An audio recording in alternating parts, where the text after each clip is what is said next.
Mateus capítulo 4, versículos 1 a 11. Eu vou fazer a leitura, depois a gente vai fazer reflexões em cima desses 11 versículos, com respeito a 3 princípios fundamentais para a gente manter o nosso relacionamento com o Senhor e não cair nas tentações que nos afastam do Senhor. Mateus capítulo 4, versículos 1 a 11. A seguir, Jesus foi levado pelo Espírito ao deserto para ser tentado pelo diabo, e depois de jejuar 40 dias e 40 noites, ele teve fome. Então o tentador, aproximando-se, lhe disse: se és filho de Deus, manda que estas pedras se transformem em pães. Jesus, porém, respondeu: está escrito, não só de pão viverá o homem, mas de toda a palavra que procede da boca de Deus. Então o diabo levou a cidade santa, colocou-o sobre o pináculo do templo, e lhe disse: se és filho de Deus, atira-te para baixo, porque está escrito: aos seus anjos ordenará a teu respeito que te guardem, e eles te susterão nas suas mãos, para não tropeçares em alguma pedra. Respondeu-lhe Jesus: também está escrito, não tentarás o Senhor teu Deus.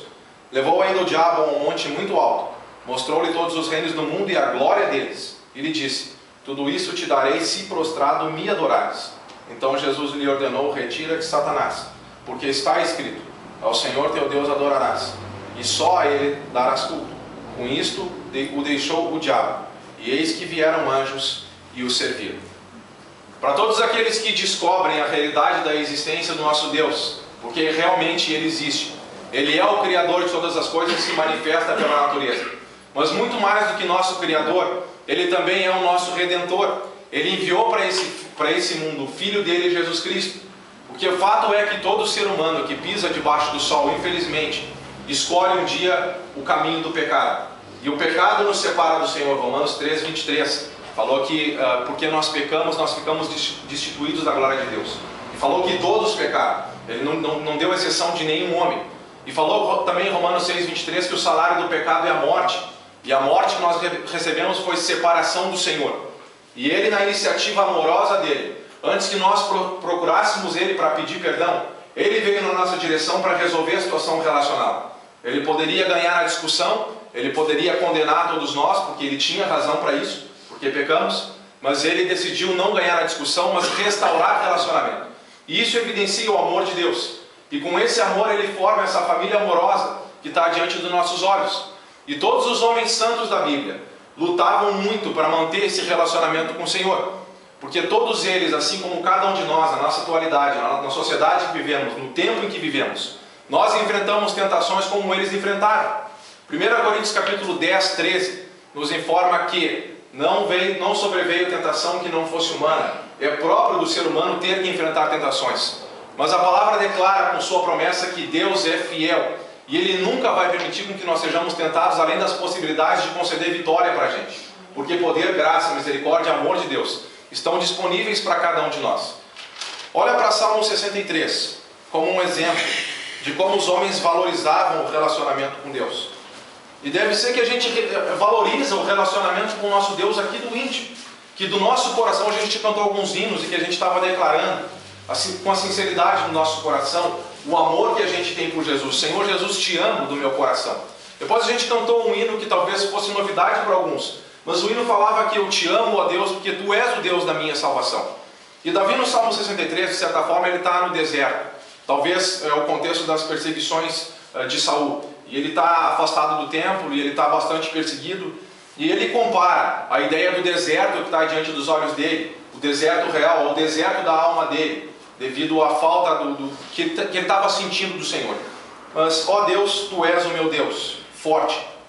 Eu te busco ansiosamente. A minha alma tem sede de ti. Meu corpo te almeja como terra árida, exausta, sem água. Assim eu contemplo no santuário para ver a tua força e a tua glória. Porque a tua graça é melhor do que a vida. Os meus lábios te louvam. A ideia é que ele está comparando então ao deserto que estava diante dos olhos dele. Assim como um deserto seco precisa de água, a alma de Davi é como se ela estivesse seca e necessitada de água. E a água que supre a alma de Davi. E que nele ele queria que nele tivesse, como Jesus falou no Novo Testamento, uma fonte a jorrar para a vida eterna. E ele buscava então preencher esse vazio ansiosamente com o Deus que o criou, que era o Criador dele, mas também era o Redentor dele, era o Salvador dele. E essa ideia, que nós temos que alcançar um tal tipo de entendimento e abertura dos olhos espirituais para entender que nós fomos feitos como seres humanos para a glória do Senhor e que nós nunca vamos encontrar preenchimento para esse vazio da alma que não seja no nosso Senhor. E se a gente entende isso, a gente vai valorizar muito o relacionamento com Deus. Por exemplo, Gênesis capítulo 39, versículo 9, naquele contexto em que José é tentado a ficar com a mulher de Potifar. Ele disse que ele jamais cometeria tamanho pecado porque ele não queria separar do Deus dele.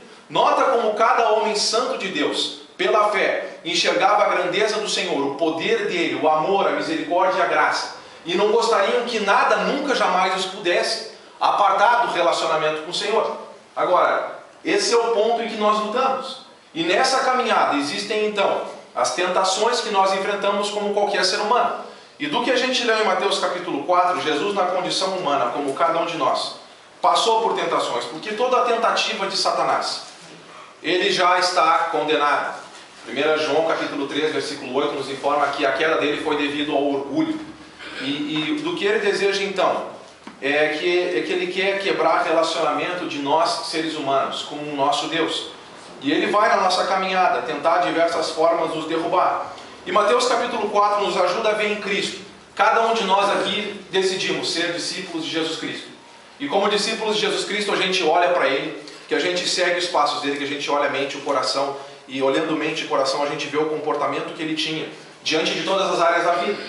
E uma das áreas da vida que Jesus enfrentou e que nós enfrentamos é a tentação. Então vamos olhar como ele venceu. Pegar suporte com ele, ensinamento com ele. Porque se ele passou, nós vamos passar. Vamos pegar com ele então um ensinamento de como vencer. Mas Mateus capítulo 4, versículo 1, é logo em seguida do batismo de Jesus Cristo. E o batismo é muito mais do que remissão de pecados. É muito importante a remissão de pecados porque restabelece relacionamento com Deus.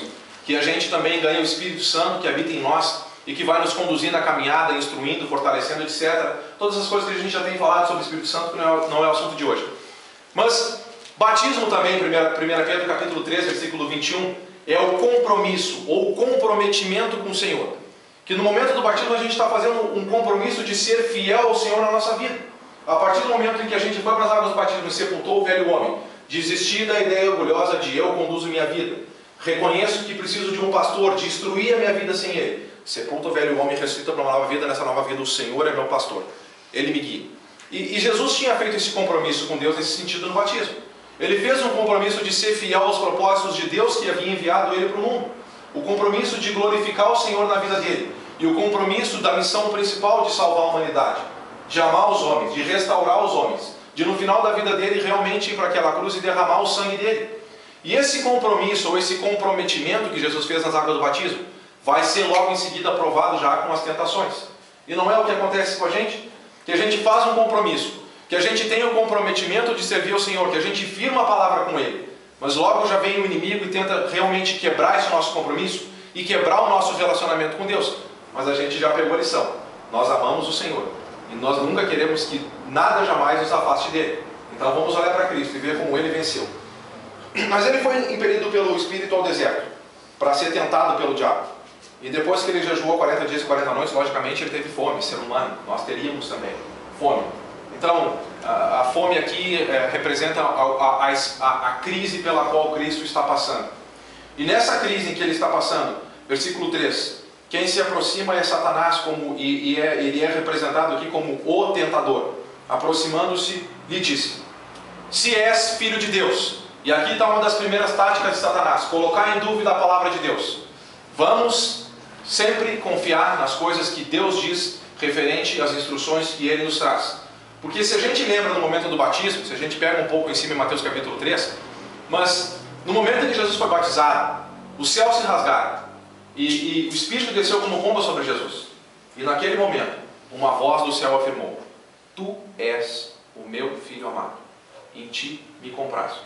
Pois o tentador se aproxima, colocando um ponto de interrogação na cabeça de Jesus.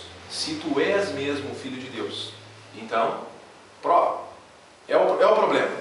Então, se és filho de Deus, manda que essas pedras se transformem em pães. Agora, o problema não é o ponto de matar a fome em si, mas o problema é de como Ele vai matar a fome. A gente sabe que fome não é pecado a gente matar a fome.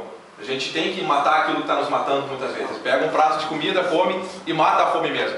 Mas o problema é a maneira pela qual Ele iria resolucionar essa crise dele. E o primeiro princípio que a gente tem que entender de relacionamento com Deus, para que a gente não quebre nunca relacionamento com Ele, porque amamos Ele, é o princípio da dependência. Temos que ser dependentes de Deus em todas as crises. A tentativa de Satanás é fazer com que diante das nossas crises, na nossa vida, na nossa caminhada, a gente busque refúgio em outra coisa que não o Senhor. Olha João 5,19. Normalmente a gente tem lido isso, mas é um versículo em que Jesus declara muito forte, sabe? A dependência que ele tinha de Deus, no relacionamento dele, na missão dele. João 5,19. Então lhes falou Jesus: em verdade vos digo, que o Filho nada pode fazer de si mesmo.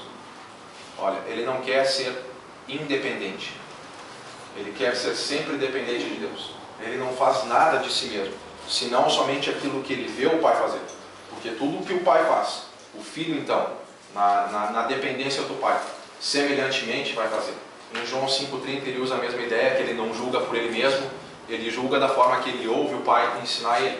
Então, o princípio da dependência de Deus em todas as circunstâncias. E Cristo está passando por essa crise em que ele precisa matar a fome. Só que tem toda uma jogada do entendimento de Cristo como sumo sacerdote por trás dessa tentação. Porque, lembra que Hebreus capítulo 4, versículo 15, aquele trecho fala que Jesus é o nosso sumo sacerdote que entende perfeitamente cada situação que a gente passa? E que ele tinha que enfrentar então as tentações da maneira que Débora enfrenta, da maneira que Cleusa enfrenta, da maneira que Marca enfrenta, da maneira que todos nós enfrentamos. Seria difícil Cristo entender as nossas fraquezas? Porque o sumo sacerdote entende as fraquezas humanas. Seria difícil ele entender se ele pegasse os poderes miraculosos que ele tem e resolve a crise com os poderes miraculosos. Ele não seria formado como um bom sumo sacerdote e cada um de nós hoje poderia acusar Deus dizendo o seguinte: para Cristo foi fácil não pecar, ele tinha poderes miraculosos para fazer.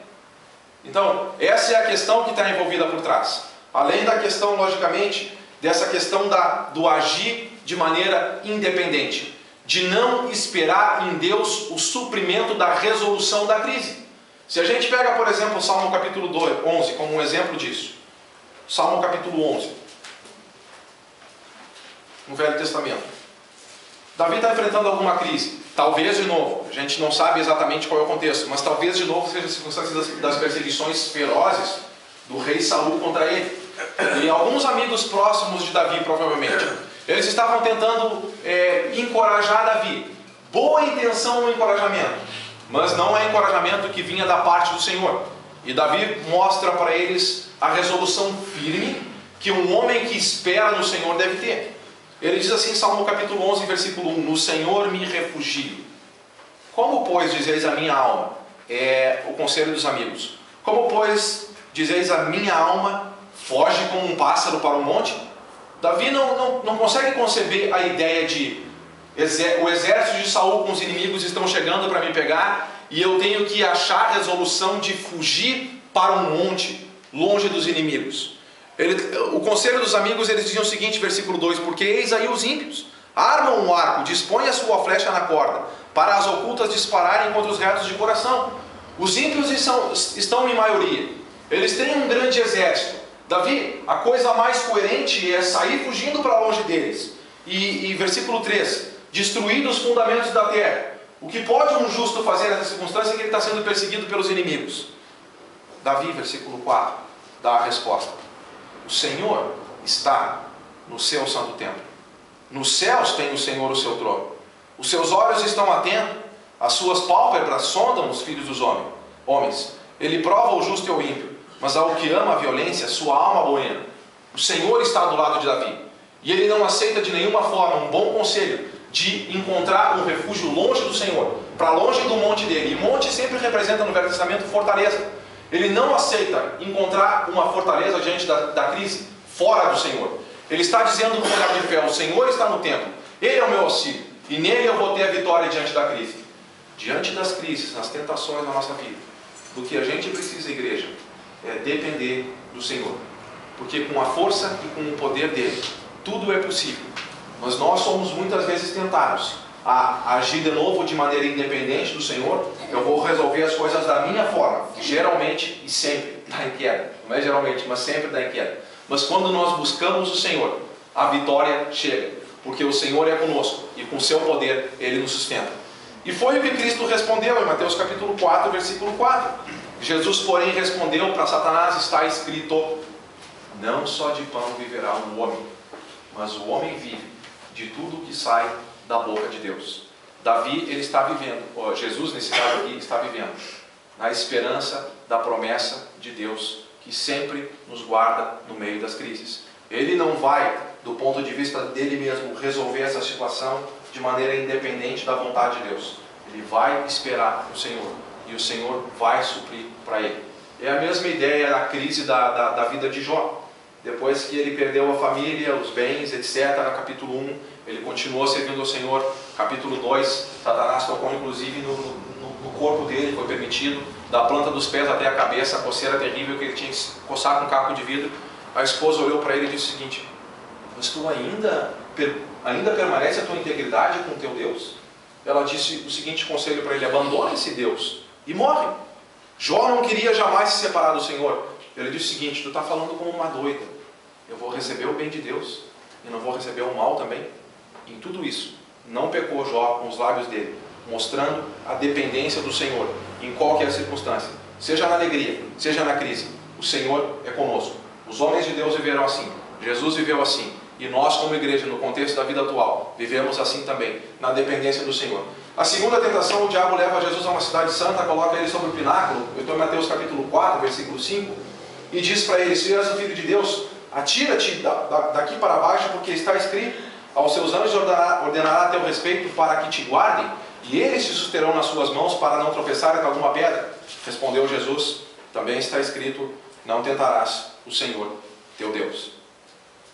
Segunda tentação, do segundo princípio para que a gente mantenha relacionamento com Deus, é confiança nele.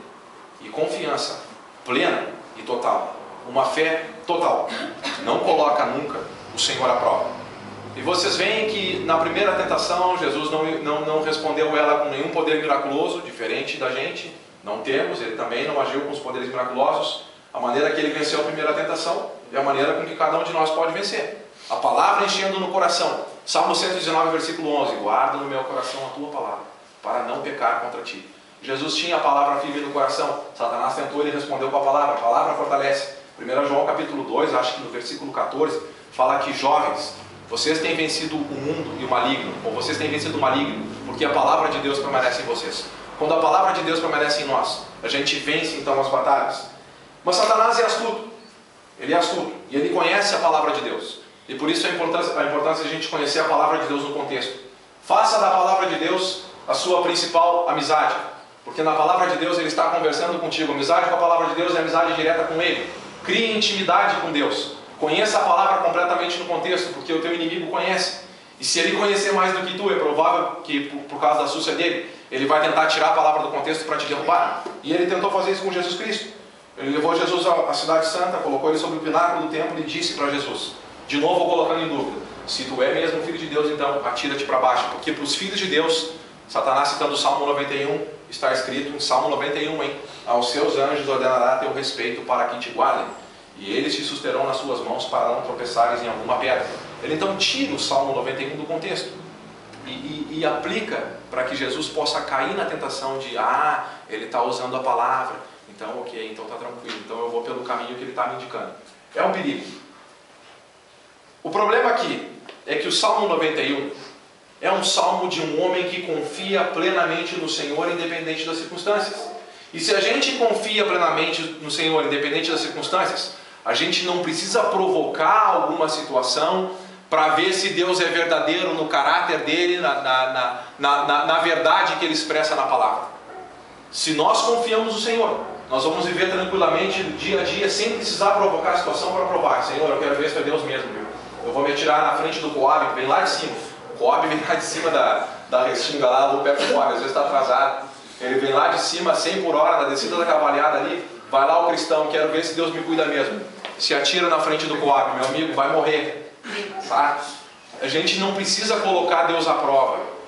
A gente confia no Senhor plenamente. E quando chegam as crises, Ele vai nos guardar. Por isso Jesus responde para ele em 4:7. Também está escrito, nota o contexto da palavra: Satanás toma a palavra fora do contexto e Jesus coloca no contexto, mas também está escrito: não tentarás o Senhor teu Deus. Não precisamos colocar o caráter de Deus em dúvida. Se Ele fala que nos cuida, Ele nos cuida. E vamos plenamente caminhar nessa confiança. Hebreus capítulo 13 diz o seguinte: promessa de Deus, hein? Guarda essas promessas do coração, nas tentações do dia a dia. Hebreus 13:5: seja a vossa vida sem avareza, contentai-vos com as coisas que tendes, porque Ele tem dito: de maneira alguma te deixarei, nunca jamais te abandonarei. Assim afirmemos confiantemente: o Senhor é o meu auxílio, não temerei. Que me poderá fazer o homem? Vamos afirmar isso confiantemente no nosso coração. Quando as dificuldades e as tentações de Satanás chegarem, querendo nos afastar do nosso bem maior que é o nosso relacionamento com o Senhor, vamos confiar plenamente no Senhor e nunca duvidar do caráter dele. Versículos 8 a 11 de Mateus 4, a terceira tentação. Então, dois princípios. O primeiro princípio, o princípio da dependência. O segundo princípio, o princípio da confiança. O terceiro princípio, integridade, sinceridade, no sentido de sem divisão no coração. 4:8. Levou ainda o diabo a um monte muito alto, mostrou-lhe todos os reinos do mundo e a glória deles. Ele disse: tudo isso te darei, se prostrado me adorares. Então Jesus lhe ordenou: retira-te, Satanás, porque está escrito: ao Senhor teu Deus adorarás, e só a Ele darás culto. Com isto o diabo o deixou, e eis que vieram os anjos e o serviram. Então, o princípio da integridade. O diabo agora tenta tocar na ideia da divisão do coração de Jesus Cristo. A ideia da adoração a Deus, Ele merece a adoração intensa. Primeiro grande mandamento, vamos lá: ouve, ó Israel, o Senhor nosso Deus é o único Senhor. Amarás, pois, o Senhor teu Deus de todo o coração, alma, força e entendimento. O Senhor quer o todo de cada um de nós. Toda a glória que a gente possa dar com a nossa vida é devida somente a Ele. Mas o que Satanás tenta fazer é tirar os nossos olhos dessa visão espiritual, e ele quer fazer com que a gente coloque o nosso olhar na terra, e colocando o nosso olhar na terra a gente se divide em prioridades. Um pouco o Senhor, um pouco o outro Senhor. Um pouco Deus, um pouco dinheiro. Um pouco o Senhor, um pouco sei lá, os relacionamentos fora do Senhor. Um pouco o Senhor, um pouco os vícios. Um pouco o Senhor, um pouco o entretenimento, um pouco isso, um pouco daquilo. Que a gente nunca firma o passo de colocar o Senhor acima de tudo. E tem coisas que eu citei aqui que são até listas da gente fazer. Mas as coisas listas, quando elas são colocadas acima do Senhor, elas já se tornam então ilícitas. E o que Satanás está fazendo isso, que ele está mostrando todos os reinos do mundo para Jesus. E é uma tentação bem forte. Olha, eu vou dizer uma coisa: nós não tem sido ofertado para mim, pelo menos, todos os reinos do mundo inteiro. E às vezes eu tenho caído por tão pouco, umas ofertas tão baixas, a gente já separa do Senhor, a gente já divide o coração. E lembra de Tiago capítulo 4? Ele falou para os irmãos o seguinte: limpem as mãos, pecadores, e vocês de ânimo dobre, purifiquem o coração. Olha o ânimo dobre, olha o coração dividido. E Satanás nos tenta nessa área, e dividiu o coração, de ter dois senhores. E Jesus já falou um princípio em Mateus 6, que a gente não tem como servir dois senhores. Ou a gente vai se devotar a um e servir ao outro, ou servir esse e desprezar aquele. A gente não pode servir naquele contexto a Deus e as riquezas. A gente não pode servir a Deus e dividir a prioridade com alguma coisa. Inclusive em Lucas 14:25, numerosas multidões seguiam Jesus, e ele virou para elas e disse: olha, se vocês querem ser meus discípulos, vocês precisam me colocar acima de tudo. Porque se não quiserem me colocar acima de tudo, vocês nem podem ser meus discípulos. A ideia de que o Senhor merece toda a glória, toda a honra de cada um de nós. E não é alguma coisa que a gente está trocando alguma coisa ruim por alguma coisa melhor. O Senhor é acima de tudo. E o Senhor é o bem maior da gente. E Ele nos criou, Ele nos ama, Ele é nosso Redentor. E então é incomparável as riquezas que a gente tem no Senhor. De maneira que Ele não deseja que a gente divida o nosso coração entre Ele e nada. Então o princípio da integridade, o princípio da sinceridade total, para que a gente não seja apartado do Senhor pelas distrações.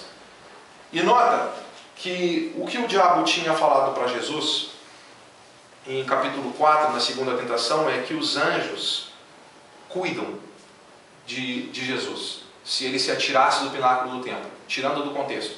Jesus colocou no contexto que não deveria tentar o Senhor nosso Deus.